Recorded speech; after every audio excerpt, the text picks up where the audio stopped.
నవరాత్రి ద్వితీయ రోజు ప్రత్యేకమైంది.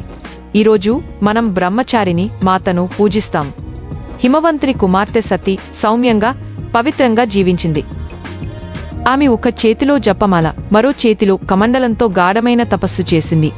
తపస్సు ఫలంగా ఆమె హృదయంలో మహాదేవుని దర్శనం కలిగింది. తండ్రి హిమవంతుడు విరోధించినా ఆమె భక్తి తగ్గలేదు. ఆమె నిశ్చలమైన తపస్సు భగవంతుడిని ప్రసన్నం చేసింది. సతీ బ్రహ్మచారిణి రూపంలో దేవిగా మారింది. ఆమె కరుణ భక్తులందరికీ ఆశీర్వాదమైంది. జ్ఞానం, భక్తి, ధైర్యానికి ప్రతీక. ఆమె బ్రహ్మచారిణి మాతను పూజిస్తే జ్ఞానాన్ని అందిస్తుంది మరియు పట్టుదలతో సమస్యలను అధిగమించడానికి సహాయపడుతుంది. భక్తులకు ఆధ్యాత్మిక బలం, క్రమశిక్షణ, సహనం మరియు అంతర్గత శాంతిని ప్రసాదిస్తుంది. రేపు 3వ రూపమైన చంద్రఘంటాదేవి గురించి ఇంకో వీడియోలో తెలుసుకుందాం.